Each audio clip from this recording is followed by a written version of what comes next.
Hello everyone, welcome to the enlightenment space. बच्चों, आज जो हम पढ़ाने वाले हैं वो है लेक्चर नंबर 3। इसमें हम जो देखने वाले हैं उससे पहले हम कुछ पुराने टॉपिक्स जो है उसको रिवीजन कर लेते हैं। जैसे बच्चों, सबसे पहले मैंने क्या पढ़ाया था, reflections of ray of light क्या होता है। Reflections of ray of light होता था कि जब कोई भी मीडियम से अनदर मीडियम लाइट ट्रेवल करता है तो वो अपने पाथ से क्या होता था, डिविएट कर जाता था। और अगर डिविएट करता था तो उसे क्या बोलते थे, रिफ्लेक्शंस ऑफ लाइट। क्या बोलते थे, रिफ्लेक्शंस ऑफ लाइट। फिर उसके बाद क्या बोला बच्चों कि इसके जो है काउज क्या क्या होंगे, तो दो काउज होते हैं, एक तो डेंसिटी में चेंज होना, दूसरा स्पीड ऑफ लाइट को चेंज होना। ठीक है बच्चों। फिर उसका तीसरा क्या हुआ था कि इसी जो स्पीड ऑफ लाइट के बेसिस पे है, स्पीड ऑफ लाइट के बेसिस पे जो मीडियम है वो दो भाग में बांटा गया था, एक ऑप्टिकली रेयर मीडियम और एक ऑप्टिकली डेंसर मीडियम। तो बच्चों, ऑप्टिकली रेयर मीडियम में क्या होता था कि स्पीड ऑफ लाइट जो होती थी वो मैक्सिमम होता था, मतलब उसमें इंक्रीज करते रहता था। ठीक है। और स्पीड ऑप्टिकली डेंसर मीडियम में क्या होता था बच्चों कि जो लाइट है उसकी स्पीड क्या होती थी, कम होती थी। क्या होती थी, कम होती थी। फिर इसके बाद आया था बच्चों लॉज ऑफ रिफ्रैक्शन। क्या आया था, लॉज ऑफ रिफ्रैक्शन। तो लॉज ऑफ रिफ्रैक्शन सिंपल सा था, क्या था रिफ्रैक्शन कि जो पहला incident ray, reflected ray, normal lie on the same transparent surfaces. फिर तीसरा क्या था बच्चों, सॉरी दूसरा लॉ क्या था कि sine i by sine r is equal to constant. इसी को क्या करते थे, स्नेल्स लॉ, जो कि यही रिफ्रैक्टिव इंडेक्स में बाद में बदलता है। तो उसको फिर वहां से क्या होता है, mu 2 by mu 1 is equal to sine i by sine r. ठीक है बच्चों, यहां तक बता दिया था। फिर उसके बाद कहा था कि जो रिफ्रैक्टिव इंडेक्स होते हैं उसके मतलब क्या बताया था, हाँ, रिफ्रैक्टिव इंडेक्स जो होते हैं उसका मैंने बताया था टाइप्स ऑफ रिफ्रैक्टिव इंडेक्स। दो बताए थे, एक बताया था एब्सोल्यूट रिफ्रैक्टिव इंडेक्स और एक बताया था relative refractive index. Absolute refractive index में क्या होता था बच्चों कि एक मीडियम हर हमेशा एयर लेते थे और दूसरा मीडियम क्या लेते थे, कोई भी मीडियम लेते थे। जैसे कि मान लीजिए ग्लास ले लिया, वाटर ले लिया, या टारपिन ऑयल ले लिया, या अलग अलग कोई भी मीडियम ले लिया, डायमंड ले लिया। तो अगर दो मीडियम में से एक मीडियम अगर एयर है और दूसरा मीडियम क्या है कि अलग अलग मीडियम है, तो वहां पे रिफ्रैक्टिव इंडेक्स का फॉर्मूला हो जाता था mu is equal to c by v, c by v. फिर उसके बाद दूसरा क्या बताया था, रिलेटिव रिफ्रैक्टिव इंडेक्स। क्या बताया था, relative refractive index. Relative index में क्या होता है, दोनों मीडियम अलग अलग होती है। जैसे कि ग्लास वाटर ले लिया, या फिर ग्लास क्या कहते हैं टारपिन ऑयल ले लिया, डायमंड और ग्लास ले लिया, एयर। ठीक। तो ये सारे क्या है, रिलेटिव रिफ्रैक्टिव इंडेक्स। वहां पे बताया था mu 2 by mu 1 is equal to v 1 by v 2। यहां तक सारी बातें क्लियर किया था बच्चों। तो अब आज जो हम पढ़ने वाले हैं उसका पढ़ने वाले हैं जो यहाँ पे है रिलेशन बिटवीन, सबसे पहले पढ़ने वाले हैं relation between speed of light and wavelength. क्या बच्चों, वेवलेंथ। ठीक है। तो बच्चों चलिए हम आज लेक्चर नंबर 3 स्टार्ट करते हैं। ये छोटा लेक्चर होगा बच्चों, ज्यादा बड़ा लेक्चर नहीं है। ठीक। तो इसमें हम पढ़ने वाले हैं सबसे पहले रिलेशन बिटवीन वेवलेंथ। वेवलेंथ को बच्चों लैम्डा से डिनोट करते हैं एंड स्पीड ऑफ लाइट। ये कौन सा लेक्चर है बच्चों, लेक्चर नंबर 3। ठीक बच्चों। अब यहां समझिएगा, मैं आपको आसान भाषा में समझाता हूं। ठीक है बच्चों, समझिएगा। बच्चों मैंने आपको बताया था कि जो लैम्डा होता है, ठीक है, या ऐसे बोल सकते हैं कि साउंड में पढ़े थे v is equal to lambda into frequency f। ठीक है। हाँ, और फ्रीक्वेंसी कभी भी चेंज नहीं होता है बच्चों, फ्रीक्वेंसी कभी भी चेंज नहीं होता है। हर एक लाइट का जो है वो स्पेसिफिक होता है, वो हर हमेशा फिक्स होता है। ठीक है बच्चों। अब यहाँ पे समझिएगा, तो यहाँ से मैंने बताया था कि जो यहाँ से होता है lambda is equal to v by f, v by f, ये अनचेंज रहेगा, तो यानी lambda directly proportional to the v. ये सारी बातें आपको बता रखा था बच्चों। अब यहाँ समझिएगा, जो रिफ्रैक्टिव इंडेक्स है वो इनवर्सली प्रोपोर्शनल है स्पीड ऑफ लाइट के, है कि नहीं है। हाँ, और स्पीड ऑफ लाइट जो है वो वेवलेंथ के डायरेक्टली प्रोपोर्शनल है। तो इसका मतलब क्या हुआ कि ये भी जो है इनवर्सली प्रोपोर्शनल होगा वेवलेंथ के, यानी refractive index is inversely proportional to the wavelength of light.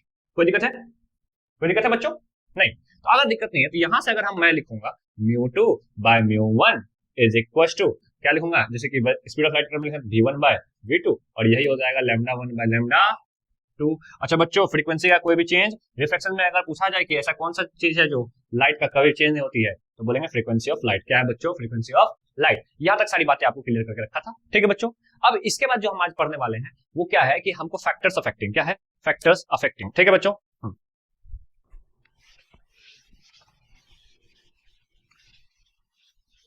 Reflections of light. ठीक है।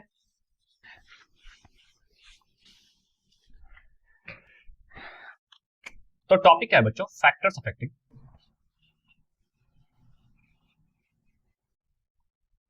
रिफ्रैक्टिव इंडेक्स ऑफ लाइट या medium, refractive index of medium. ठीक है बच्चों। इसमें पहला जो आता है वही है स्पीड ऑफ लाइट, जो अपन ने पढ़ चुका है, स्पीड ऑफ लाइट। सीधी सी बात है, क्या होगा कि जब लाइट बच्चों है, लाइट लाइट, ठीक है बच्चों, रेडर से, छोटे में लिखा हूं रेडर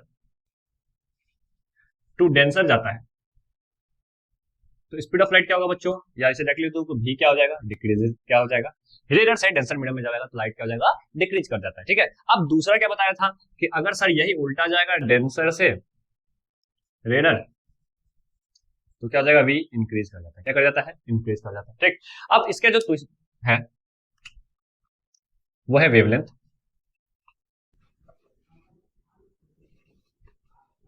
ऑफ लाइट बच्चों सेम है, क्या है सेम, कि लैम्डा जब इंक्रीज होगा तो रिफ्रैक्टिव इंडेक्स क्या होगा, डिक्रीज हो जाएगा, और लैम्डा जब डिक्रीज हो जाएगा तो रिफ्रैक्टिव इंडेक्स क्या होगा, इंक्रीज हो जाएगा। बच्चों एक सेकंड का टाइम दे रहा हूं, आप लोग स्क्रीनशॉट ले लीजिए।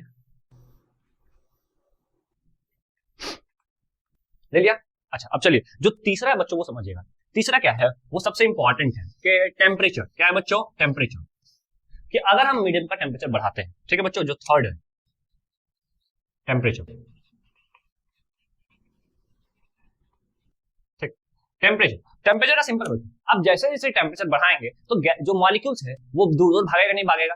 तो अगर दूर दूर भागेगा, समझिएगा ध्यान से, दूर दूर भागेगा तो एक पार्टिकुलर स्पेस में क्या होगा, जो नंबर ऑफ मॉलिक्यूल्स है वो कम हो जाएगा, नहीं हो जाएगा? तो धीरे धीरे अगर हम देखें तो वहां पे वॉल्यूम जो है, एक पार्टिकुलर वॉल्यूम में मॉलिक्यूल्स के जो मासेस हैं या फिर जो मॉलिक्यूल्स है वो कम होंगे, नहीं होंगे? तो धीरे धीरे डेंसिटी कम होगा, नहीं होगा? और अगर बच्चों डेंसिटी कम होगा तो रिफ्रैक्टिव इंडेक्स भी क्या होगा, कम होगा। क्या होगा, कम होगा। तो बच्चों जैसे जैसे टेम्परेचर को बढ़ाते हैं, टेम्परेचर को क्या है बच्चों, बढ़ाते हैं,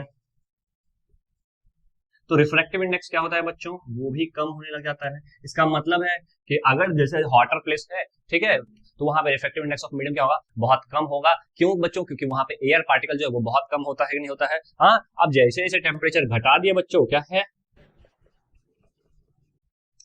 तो रिफ्रैक्टिव इंडेक्स क्या हो जाएगा, बढ़ जाएगा। ठीक बच्चों, कोई दिक्कत है? अच्छा बच्चों इसमें बताइएगा कि लैम्डा जितना ज्यादा उतना कम ये है कि नहीं है? तो बच्चों जो वेवलेंथ ऑफ रेड होता है वो बहुत ज्यादा होता है as compare to wavelength of violet, होता ही नहीं होता है? हाँ, तो अब यहां पे मैं बोलूंगा कि अगर इन दोनों का रिफ्रैक्टिव इंडेक्स निकालेंगे तो म्यू वायलेट ज्यादा हो जाएगा बच्चों, म्यू रेड से हो जाएगा, नहीं हो जाएगा? म्यू रेड से क्या हो जाएगा, ज्यादा हो जाएगा। ठीक है बच्चों, यहां तक समझ में आ गया आपको? कोई दिक्कत है? अगर दिक्कत नहीं तो मैं आगे बढ़ता हूँ। ठीक, इसको मिटाता हूँ।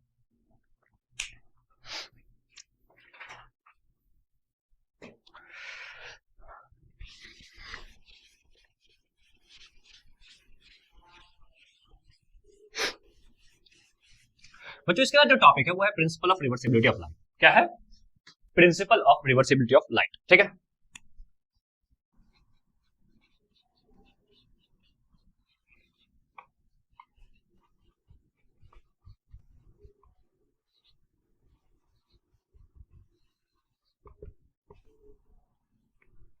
ठीक है बच्चों, तो अब इसमें होता क्या समझिएगा, ये मीडियम 1 है बच्चों और ये मीडियम 2 है।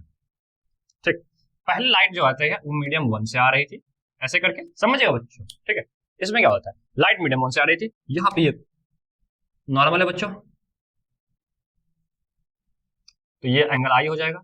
अगर ये अब देखिए मीडियम 1 से मीडियम 2 आ रही है, ये लीजिए, ये हो गया आर।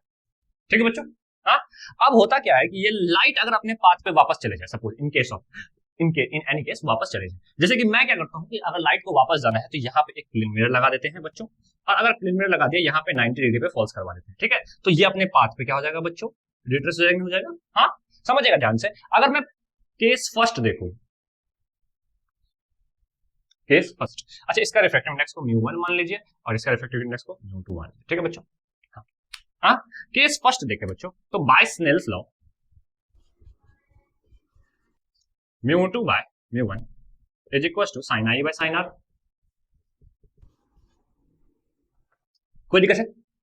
हाँ, दिक्कत है तो बोलिएगा, या इसको हम ये भी लिख सकते हैं ना, म्यू 2 और 1 ऐसे करके बच्चों लिख सकते, नहीं लिख सकते?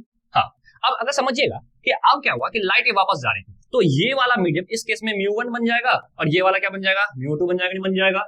तो अब क्या होगा बच्चों, again case 2 by reversing the light, reversing the path of light। अब बच्चों देखिए ये वाला म्यू 1 बन जाएगा, बट इसके साथ क्या है, आर है कि नहीं है? ये म्यू 2 के साथ क्या बन जाएगा, आई नहीं बन जाएगा। तो अगर हम यहां से करेंगे तो क्या बन जाएगा बच्चों,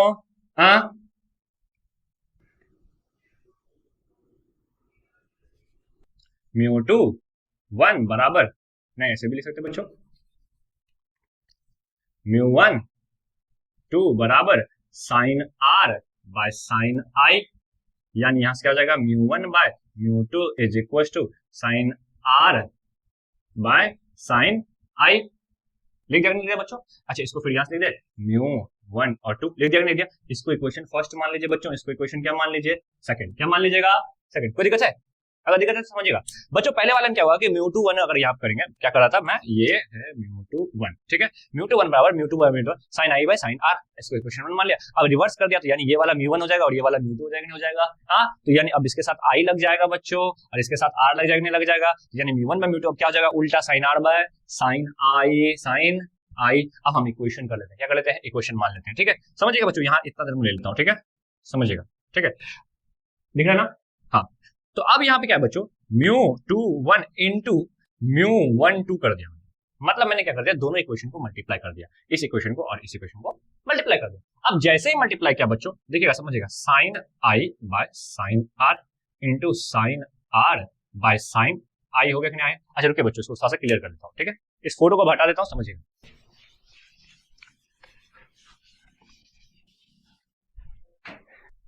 मैंने दोनों इक्वेशन को इक्वेट कर लिया, मल्टीप्लाई कर लिया, मल्टीप्लाइंग बोथ इक्वेशन, ठीक बच्चों, यानी क्या μ2 1 इंटू μ1 2 बराबर sine i by sine r into sine r by sine i. कोई दिक्कत है? अब देखिएगा यहां से ये कैंसिल आउट हो गया बच्चों, ये और ये और ये और ये, तो यानी यहां से क्या बन गया μ2 1 इंटू μ1 2 बराबर क्या हो जाएगा 1, और यहां से क्या पता चला बच्चों μ2 1 इज इक्वल टू 1 बाय μ1 2। कोई दिक्कत है बच्चों? हाँ, नहीं दिक्कत है, समझिएगा। अब इससे बेनिफिट क्या हुआ, प्रिंसिपल ऑफ रिवर्सिबिलिटी से बेनिफिट क्या हुआ, ठीक है बच्चों, समझिएगा।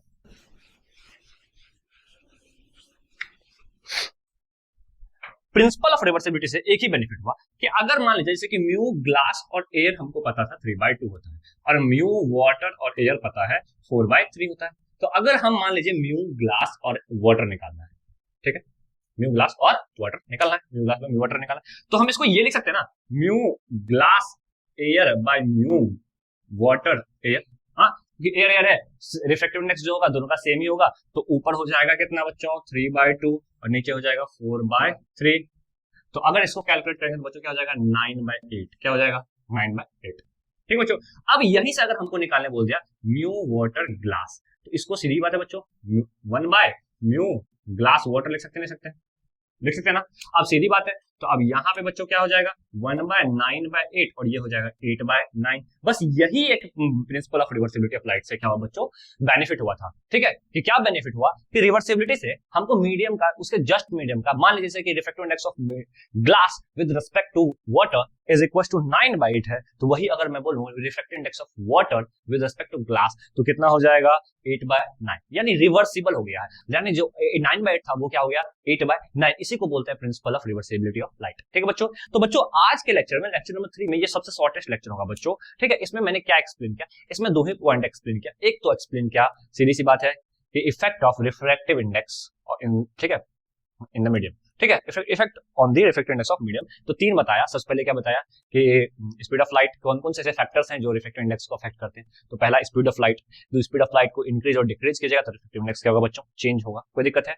दूसरा बताया टेम्परेचर, टेम्परेचर क्या होता है बच्चों सीधी बात है, टेम्परेचर इंक्रीज किया तो रिफ्रैक्टिव इंडेक्स घटेगा और टेम्परेचर डिक्रीज किया तो रिफ्रैक्टिव इंडेक्स बढ़ेगा, ठीक है। तीसरा बताया था वेवलेंथ ऑफ लाइट, क्या बताया था बच्चों वेवलेंथ ऑफ लाइट, ठीक है बच्चों। तो वेवलेंथ ऑफ लाइट भी क्या होता है रिफ्रैक्टिव इंडेक्स के इनवर्सली प्रोपोर्शनल होता है। जैसे इसी में क्या बताया था कि वेवलेंथ ऑफ वॉयलेट जो होता है वो बहुत ज्यादा होता है और वेवलेंथ ऑफ वॉयलेट जो होता है बच्चों वो बहुत कम होता है, और जो रेड है उसका क्या होता है ज्यादा होता है, इसीलिए रिफ्रैक्टिव इंडेक्स ऑफ जो रेड है वो लेस देन होता है रिफ्रैक्टिव इंडेक्स ऑफ वॉयलेट। कोई बात है बच्चों, यहां तक अगर आपको क्लियर आ गया है तो हम अब आगे बढ़ते हैं, ठीक है बच्चों। आज के लिए तो इतना ही लेक्चर रखा जाएगा, लेक्चर नंबर 3 के लिए, ठीक है, छोटा लेक्चर है, शॉर्टेस्ट लेक्चर, ठीक है। थैंक यू सो मच बच्चों, आप ऐसे ही पढ़ते रहिए और हमारे यूट्यूब चैनल को सब्सक्राइब कीजिए, ठीक है। थैंक यू सो मच बच्चों।